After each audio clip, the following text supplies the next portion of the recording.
Why does a country smaller than some of its lakes hold so many of Europe's tallest peaks, deepest valleys, and oldest alliances? The answer begins where a pyramid of rock rises above Zermatt, and a red train climbs toward it.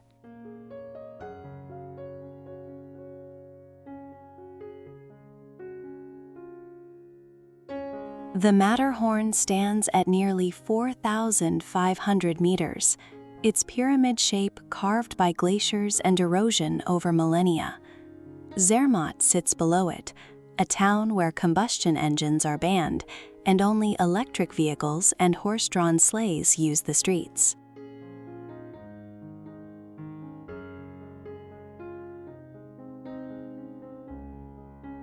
The Bernese Oberland opens into a different kind of landscape. The Eiger's north face, a wall of pale limestone nearly 1,800 meters tall, looms above Grindelwald, a village that has served as a mountaineering base since the 19th century.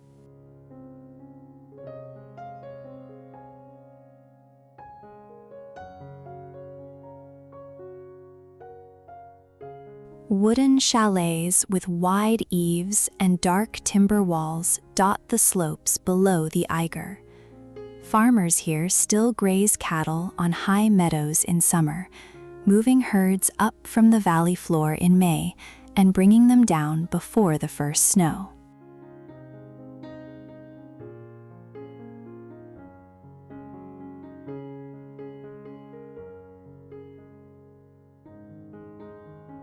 Grindelwald sits at about 1,000 meters, ringed by peaks on three sides.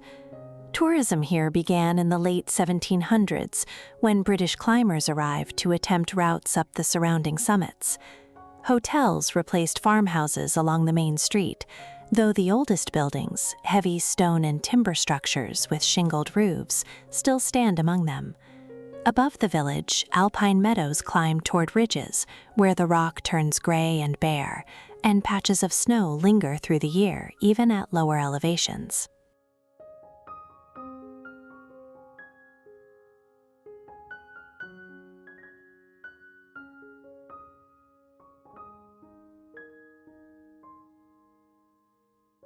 A metal walkway bolts into the cliff face at Grindelwald First, suspended over a drop of hundreds of meters. The structure opened in 2015, anchored into limestone with steel cables and concrete footings. Paragliders launch from the same ridge, catching thermals that rise off the valley floor and carrying them over the village before they descend to landing zones near the railway station.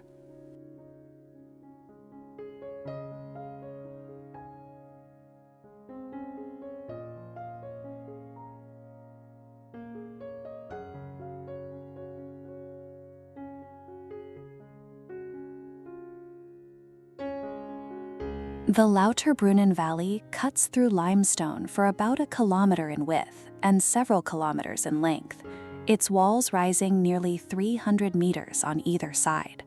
Glaciers carved this U-shape during the last ice age, grinding through rock that now stands vertical and bare.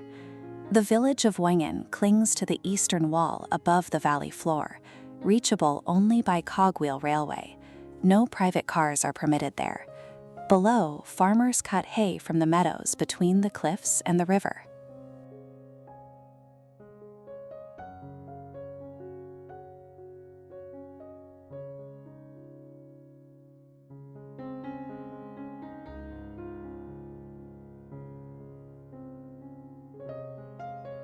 The Staubach Falls drop nearly 300 meters from a hanging valley to the valley floor, much of the water turning to mist before it lands. The cliffs here hold more than 70 waterfalls, fed by snowmelt and springs above the valley walls. The white church spire in Lauterbrunnen marks the village center, built in the 18th century on the site of an earlier chapel. In winter, the falls freeze into a column of blue ice that climbers sometimes attempt.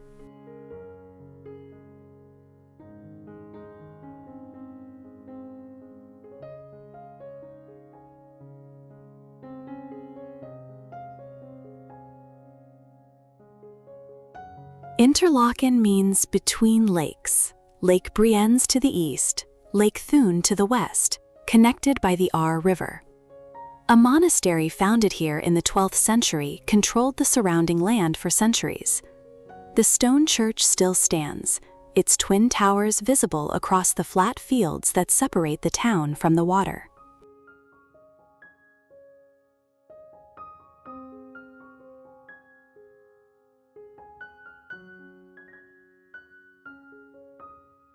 A funicular railway has carried visitors up harder calms since 1908, climbing through forests to a restaurant at 1,322 meters. From the viewing platform, Lake Brienz stretches east and Lake Thun west, their waters different shades of turquoise. The Aare River flows between them, cutting through Interlaken before reaching the larger lake below.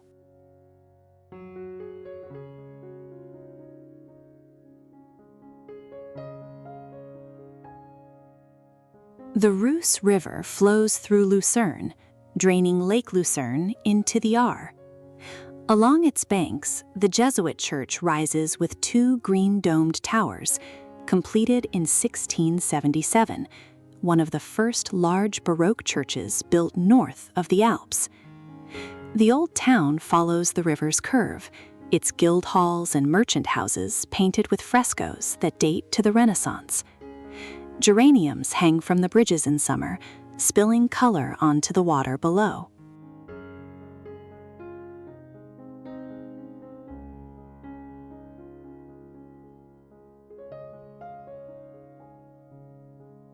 The Chapel Bridge was built in 1333, part of Lucerne's medieval fortifications. It stretches across the Reuss at an angle, its wooden roof sheltering triangular paintings installed in the 17th century that depict scenes from the city's history. Most of the originals burned in a 1993 fire. The replacements were copied from surviving photographs. Beside the bridge stands the water tower, an octagonal stone structure built around 1300 that once served as a prison, a treasury, and an archive for the city.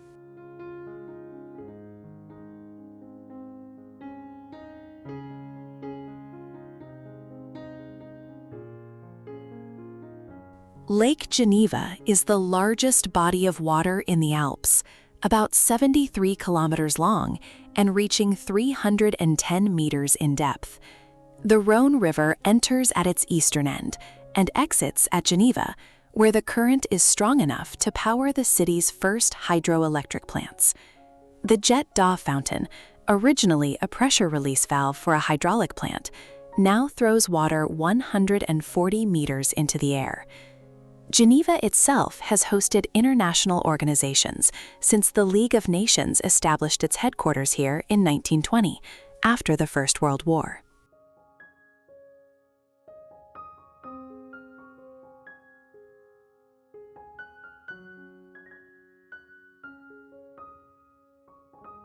The Pont du Mont Blanc crosses the Rhone, where the river leaves Lake Geneva, carrying traffic between the left and right banks. Canton flags line the railings, one for each of Switzerland's 26 cantons, displayed in alphabetical order.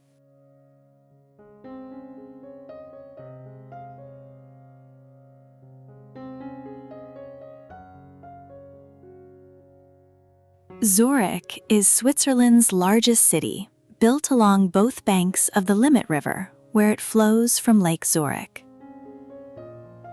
The Gross Münster, with its twin towers, was founded in the 12th century. Legend says Charlemagne ordered it built on the graves of early Christian martyrs. Across the river, the Frau Münster holds a cycle of stained glass windows by Marc Chagall, installed in 1970.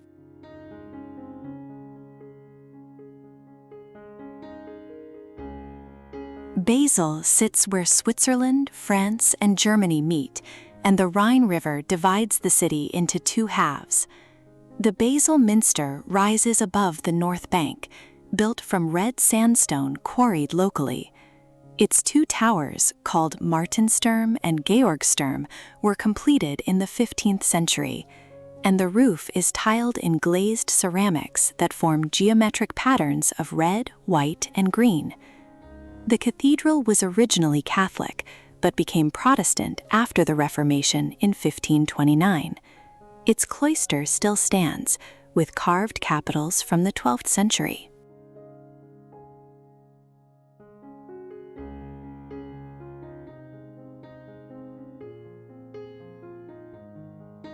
The Aletsch Glacier is the largest in the Alps, about 23 kilometers long and covering more than 75 square kilometers.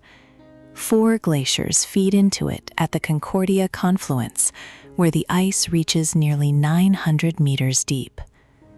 Dark lines running down its center are moraines, rock scraped from the valley walls. Since 1980, the glacier has lost over a kilometer of length.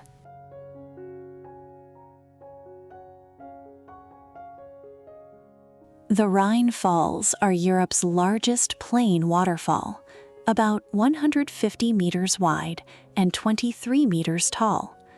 Laufen Castle stands on the cliff above the south bank. Tour boats carry visitors to a rock in the center of the falls, where water crashes on all sides.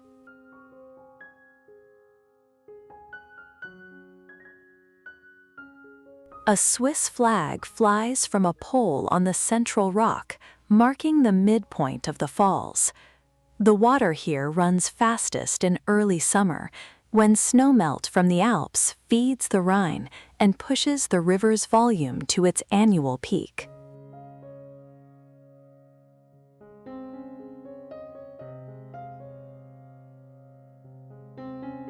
In northeastern Switzerland, the Alpstein Massif rises sharply from rolling hills, its limestone ridges folded and thrust upward over millions of years. The village of Appenzell sits below, capital of a canton that rejected women's suffrage until 1990. Farmers still drive cattle to high pastures in summer, decorating the lead cow with flowers and bells for the procession.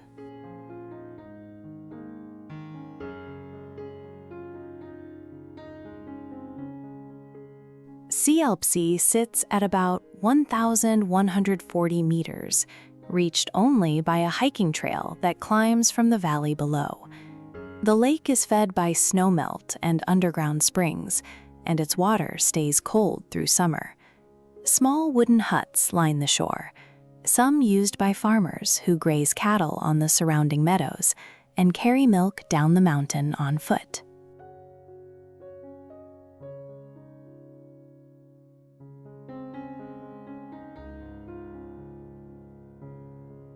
Bern became the federal capital in 1848, a compromise between Zurich and Geneva.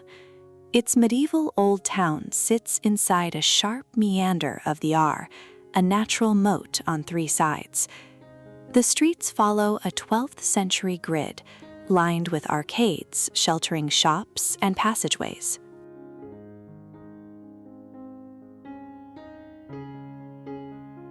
Gruyères sits on a single hill in the canton of Fribourg, a medieval town enclosed by walls and reachable by one road. The castle was built in the 13th century and held by the Counts of Gruyères until they went bankrupt in 1554.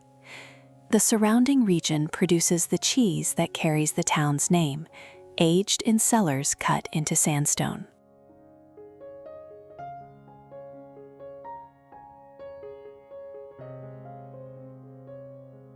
The Gorner Grat Railway climbs to 3,089 meters, the highest open-air railway in Europe. From the observatory at the summit, the Matterhorn appears again, the same pyramid of rock where this began. 29 peaks above 4,000 meters are visible from here on a clear day, their glaciers feeding the rivers that drain toward every corner of this small country.